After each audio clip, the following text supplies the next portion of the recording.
गुजरात चुनाव में प्रजापति समाज की अनदेखी भारतीय जनता पार्टी को इतनी भारी पड़ सकती है, यह कभी भारतीय जनता पार्टी ने सोचा भी नहीं होगा। कतारगाम विधानसभा सीट पर भारतीय जनता पार्टी के वीनू मोरडिया की जमानत भी जब्त हो सकती है। अब की बार कल्पेश वरिया के साथ में पिछड़ा वर्ग व मुस्लिम समाज के साथ साथ में दलित वोट बैंक भी एक तरफा जा रहा है।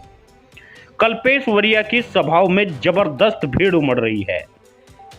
कल्पेश वरिया के तिलक करके माला पहनाकर जोरदार स्वागत हो रहा है क्षेत्र में। यह असर अब भारतीय जनता पार्टी की रैलियों में भी पड़ना शुरू हो गया है। राजकोट में आयोजित की गई रैली में पिछड़े वर्ग के लोगों ने सिरे से नकार दिया।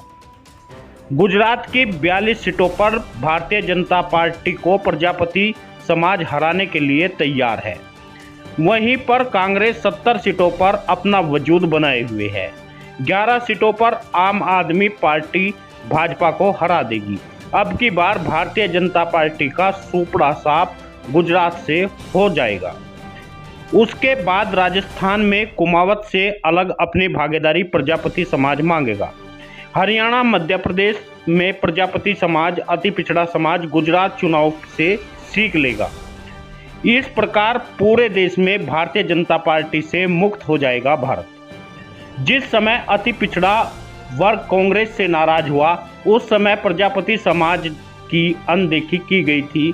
पूरे देश में कांग्रेस का सुपड़ा साफ हो गया। प्रजापति समाज 2024 में पूरे भारत में यह तैयारी कर रहा है कौन सा दल हमें ज़्यादा भागीदारी देगा, उसी को हम अपना कीमती वोट पूरे देश में देंगे। हमारा वोट इस देश का भाग्य विधाता है।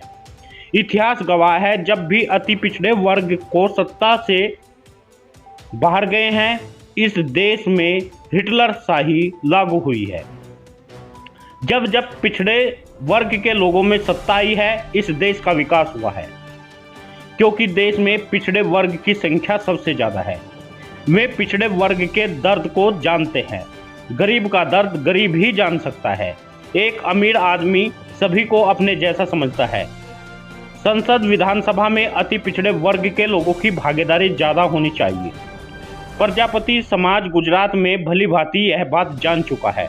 जज्बात में दिया हुआ वोट हमेशा दुखदाई होता है। अपना वोट अपने भाई को देगा तो वह अपने जैसे भाई को देगा तो वह उसके दुख और दर्द को समझेगा। गुजरात में प्रजापति समाज का उम्मीदवार न बनाना भारतीय जनता पार्टी की जातिवादी मानसिकता को प्रदर्शित करता है। हिंदुत्व की बात करने वाले शायद ये नहीं जानते, हिंदू धर्म में सबसे पहले कुम्हार का बनाया हुआ घड़ा स्थापित किया जाता है। कुम्हार का बनाया हुआ दीवा प्रज्वलित किया जाता है और तमाम बातें कुम्हार से ही लागू होती है। जब आग में आहुति देते हैं प्रजापति नमः बोलते हैं। जब शादी होती है तो वह प्रजापति विवाह कहलाता है। मगर चुनाव में प्रजापति समाज को उम्मीदवार न बनाया जाना हिंदुत्व का भी अपमान है। यह भारतीय जनता पार्टी के लोग जब प्रजापति का स्थान ही नहीं जानते, ये कहां से हिंदुवादी हुए। यह सब खेल सत्ता के और राज का है। लोकतंत्र के भक्षक हमारा वोट लेकर हमारे समाज को खत्म कर देना चाहते हैं। ये समाज के ही नहीं वरन पूरे देश के दुश्मन हैं। यदि अभी भी प्रजापति समाज अपने अपमान का बदला नहीं ले पाया तो समाज की प्रतिष्ठा को धक्का जरूर लगेगा। यदि आपने कसम खाई है, उस कसम को निभाओ। इन गद्दारों को बाहर का रास्ता दिखा दो। कब तक हम राजनीतिक दलों को अपना वोट देते रहेंगे? आप सत्ता में भागीदार कब बनोगे? साथियों, कब तक अपने संगठन बनाकर लाखों रुपए खर्च करके माला पहनने से कोई बड़ा नहीं हो जाता। यदि आप अच्छा करना चाहते हैं, अपना चुनाव निर्दलीय लड़ो। आपकी प्रसिद्धि सर्व समाज में होगी, अपने समाज में भी होगी। जीत गए तो हमेशा के लिए प्रशंसा होगी, इतिहास में नाम दर्ज हो जाएगा, आपका भी और आपके समाज का भी। आज पूरा समाज राजनीतिक लोगों को देख रहा है और राजनीति की चाह में प्रजापति समाज खड़ा है।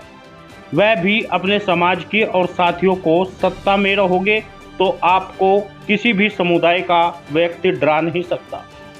जो समाज शासक नहीं बन सकता वह हमेशा गुलामी का बोझ ढोता है, आने वाली पुश्तें भी गुलामी का बोझ ढोती है। आज प्रजापति समाज सदा गुलामी का बोझ ढोता रहा है।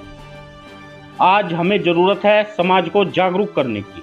78 साल की आज़ादी में प्रजापति समाज का कोई राज्यपाल नहीं बन पाया, किसी प्रदेश में मुख्यमंत्री नहीं बन पाया, राष्ट्रपति नहीं बन पाया, कैबिनेट मंत्री नहीं बन पाया, गृह मंत्री, रक्षा मंत्री, रेल मंत्री जैसे पदों से दूर रखा गया। फर्क बस इतना सा है, हम पहले इंदिरा गांधी को वोट देते थे, अब प्रधानमंत्री नरेंद्र मोदी को वोट देते हैं।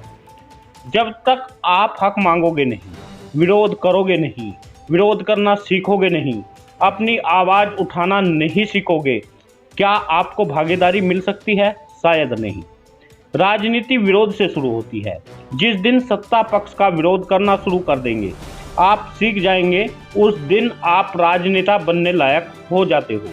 हमें गुजरात में ही नहीं, देश के हर हिस्से में भागीदारी चाहिए। सभी मित्रों से निवेदन है, वीडियो को जोरदार तरीके से शेयर करिए। हमसे जुड़ने के लिए न्यूज़ चैनल को सब्सक्राइब कर दें और वीडियो को ज़्यादा से ज़्यादा लोगों तक भेजें ताकि हर व्यक्ति तक जागरूकता पहुंच सके।